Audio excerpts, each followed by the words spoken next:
nga yok busina yai phare yai phare kobi yon bu ya da du nga gi damak ta hojik thak doi ni nga chaning musi loi khram ja ni si je khai do ge ne mari si da khai do pa sumana thada bise sisna base tare se hojik ise asi thag da bne azu nga se ubi kak pusing se nga gi damak ta pa thak doi ni se nga lising tra mukti lai yamde achau basing sina kg mari manga kum di khara di lai gram godra manga kg manga ko lai ram ya nga lising tra thada basida chihi ama mutung di kg ama ani di thoe dum adu edi kg ama da chahum haiba lising tra nga si thada gari adum multiply tawbiyo yamde da yamde yam banate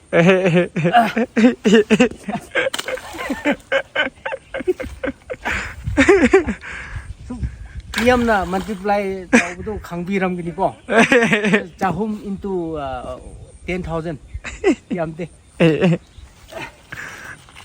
hum ama kya tage dum khangbiram gini lak kunthra di dum phangani do yamde dum chinja si pura left over ne ba bazar da akoina as yoning te hebdo phatta ba sing ne ba da koi khun di hoi da library na pura mang ga lai ba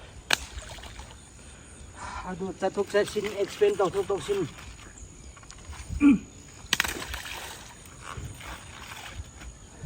transportation pusin tawda dum lak mani mga thok rasu dum kun mga di dum lien me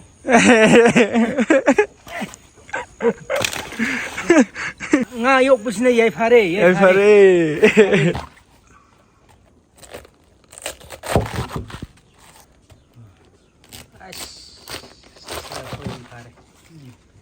gobi hai bisi akhoi di gobi si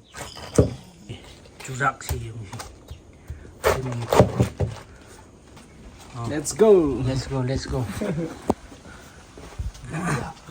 oh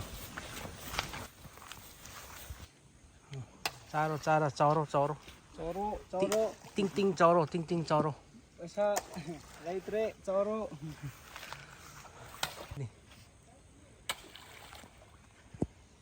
pung ama matung da di si loi hi ni yam kana kharba nga na khoi di pamjaba machinjak do si tare pure organic oibo ko horen de se muka waikup thada dani waikup amuka thada raga hojik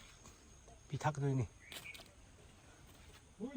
yare shiroi de satpa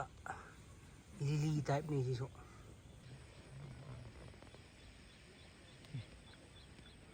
kg ama hen di kg mari manga thok su khara di yawe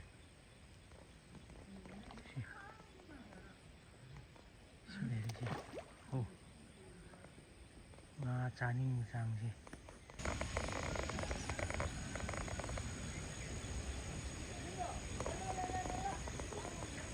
hunna somai na pukri hapraga nga thakpa hai bisidi hoidigi best of the best ni organic su eba thuna su chawba machinjak su yam laiba makhal amani si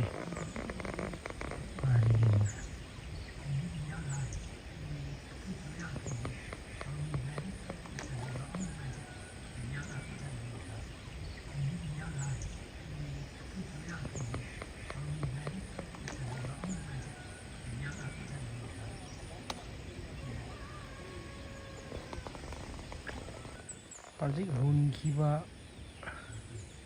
kobi do loi khre do almost finished